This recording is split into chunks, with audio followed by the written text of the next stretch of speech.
told you so. I told you so. I told you so. New York Knicks, 76ers in the Garden. I told you so. I told you it was going to happen. I told you it was going to happen. So let's go back to the predictions that I made. So I said that we were going to start slow, which we actually didn't start particularly slow. The first half of the first quarter, rather. We got out to a pretty good, it was a pretty good pace. We were playing a good pace. We wasn't our normal, snail pace. I said we were going to be losing at some point during the half by 12 plus. I believe that happened. I hoped that Tom would play the young guys. We'll get to that. I predicted a 9-point loss. They lost by a little more than that, 16. I predicted a Harden 30-point triple-double. He had a 29-point triple-double. Joel Embiid, I predicted 27, 13, 3 and 3, 3 assists, 3 blocks. He had 37, 9 rebounds, 3 assists, 4 blocks. RJ Barrett, I was cautiously optimistic. He had 24, 5 and 6. Yeah, so remember when I say about the star players in the Garden, how there's always a random player or, player that plays exceptionally well because they're in the Garden. Well, last night they didn't have a role player play particularly better than they should have. But instead the stars came out to shine, and they shined on us. And they did their thing. They were definitely shining on us. Took our chain, danced on us in our crib, and bounced. Probably leveled some of our women too.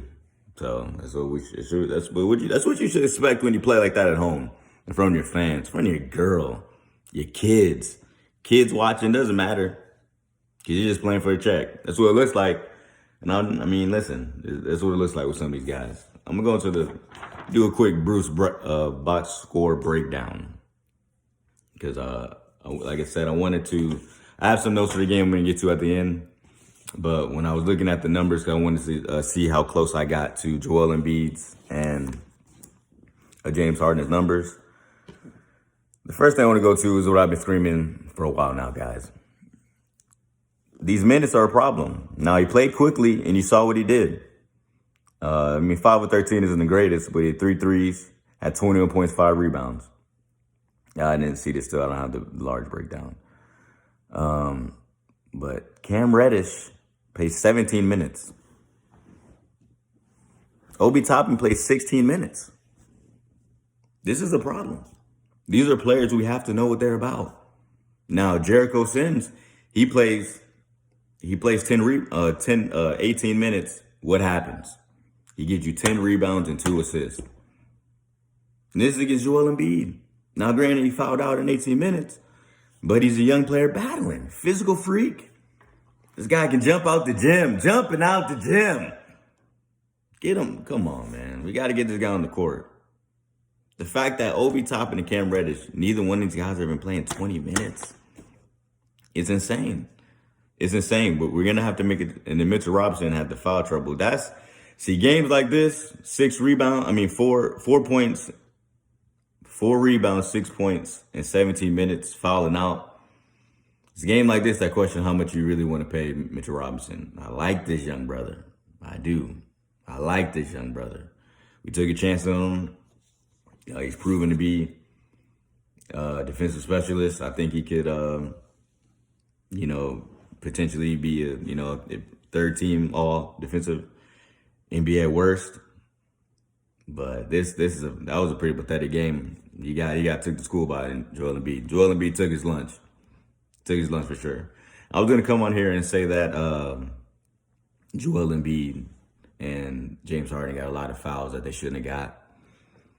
And I still, in some ways, do feel that way. But after looking at the box score and seeing that they only had 2 more foul calls than us, that just means they were more aggressive to the basket with the ball. That means they were just more physical with the ball.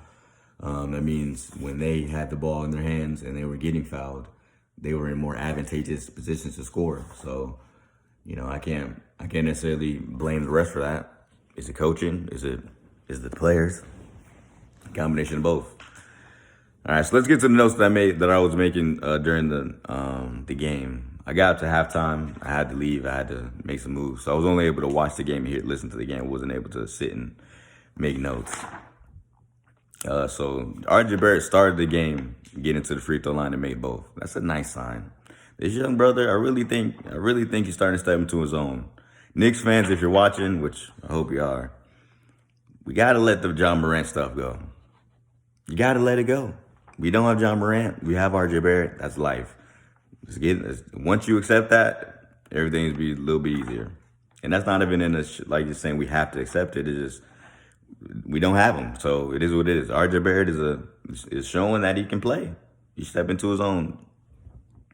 So after RJ Barrett comes down and makes a free throw, they come back down Mitchell Robinson on a one-on-one to Joe Embiid. He stops him, but then Julius Randle gets the ball and turns the ball over. And then we just start turning the ball over. It's kind of back and forth, but we just keep turning the ball over. I write down we need a point guard. I've been screaming for it. We should have drafted Tyrese Halliburton over Obi Toppin if we wasn't going to play him. Yes, I brought it back. It's been a while, but we need a point guard. The New York Knicks need a point guard. We had 5 team fouls with over 7 minutes left. So again, some of them questionable calls, but a lot of them were just stupid defensive positioning, stupid reaching when we didn't have to. It just didn't make sense.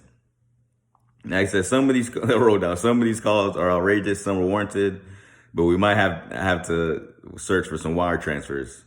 It's that bad because the refs did at some point. Again, maybe it was my emotions as a Knicks fan coming out, but some of those calls are pretty bad. And then Sims in the building, physical, athletic guy ready to compete. 7 rebounds in the first quarter with 2 minutes left. This guy was battling Joel Embiid. Like I said, 10 rebounds in 18 minutes in that short of time is nothing to sneeze at. He had his 8th rebound. His 8th rebound led to a Fournier assist to Fournier for a 3. I should have wrote down what that made the score at that time. But yeah, I mean, he was showing that he can ball. He's physically ready to compete. He can and I like that. I like guys that are ready to battle, get dirty with you. Even though he had a couple dumb fouls, he let Embiid know that he was there to play. I wrote down, would have loved to see Toppin, especially with Randle having some bad turnovers. I'm talking horrendous. Talking what game are you watching? What are you trying to do? Turnovers. This guy. Listen, I like again. I want to be clear. I like Julius Randle overall. I like the growth he has from the moment he stepped in to now. Like that, I really do appreciate the work he put in. But sometimes this man thinks he's Kobe Bryant. Rest in peace. I got a Kobe jacket on. Rest in peace. But sometimes this guy just gets in these moments where he just wants to go one-on-one, and he thinks, listen, I don't want to go too crazy, because I want to stay on track. Julius Randle, come on, baby. Come on. Go right, man. So again, I would want to see more Obi Toppin, especially with Julius Randle have some bad turnovers. He missed 3 free throws. Listen, I don't know what's going on with the Knicks. Do we not practice free throws? Is that not something that we think is a part of the game? It's a huge part of the game. We need to make some free throws, man. It's charity. Take it. Would have had 10 in the first with 10 minutes ago if he made all his free throws. So he would have been on track to, put up. What did he end with? 16? He ended with 6. Julius Randle ended with 16, and he had 7 in the first quarter. That's terrible. Reddish defense was good. We have to play Cam Reddish, man. We have to. Again, 17 minutes. 3 of 6. Missed all 3 of his threes. 3 rebounds, 2 assists, 6 points. This guy can play. The man can play. He's young, athletic. Like I said, 6'8". He has more playmaking than I think people are giving him credit for. I've seen a lot of good passes, a lot of dribble penetration, get off it. I've seen a lot of it, a lot that I like. And especially now that he's, forced to just strictly be a defensive player, This guy is actually I've seen a lot of defense that I can respect. Switching, fighting through screens, getting over screens, helping the helper. I'm liking what I'm seeing. I'm liking what I'm seeing. But I just recently got a real chance to get comfortable. Listen, you can't get comfortable if every time you're on the court, anyone who's played any sport or really done any job, when you're being micromanaged, you can't really get in your groove. You can't be you. You can't let the position, you can't take ownership of the position or whatever you're doing because you're just playing through the eyes of what you want, your supervisor, the coach to see. He's not allowed to just play his game. And like I said, I wrote down, games like this make me question if we should pay Mitch. I love him, but he's trial pro, and at times he just gets lost on the court. Joel Embiid was doing up. Like I said, he played really good defense in stretches, but, to get 6 fouls in 18 minutes, in 17 minutes, that's pretty bad. The Knicks, like I said, I predicted the game pretty much exactly. Stuff to watch, but, it is what it is. We got to see. Tom Thibodeau, we have to play these young guys. Sims, again, he only played because Mitch Robinson had the foul trouble. And Todd Gibson, I don't know, I guess maybe he was hurt. He's been playing so much, maybe he's hurt too. Tom Thibodeau, we got to come on. I'm just tired of the same story. The 76ers, they look good. I'll be honest with you. They're gelling. They're looking like Harden and Embiid looking like they can be something together. Now, granted, is that whistle gonna be blowing like that in the playoffs? We'll have to see.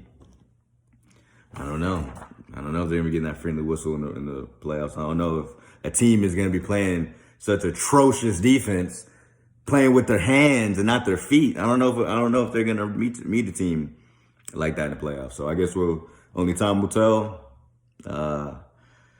We don't play again for a couple of days. We don't play today. Today's Monday. We don't play today. So I guess that gives me some time. I wanted to get this off my chest so I can enjoy the rest of my day. And, hopefully the Knicks figure it out. Hopefully the Knicks, I don't know, Tom Thibodeau, it might be time.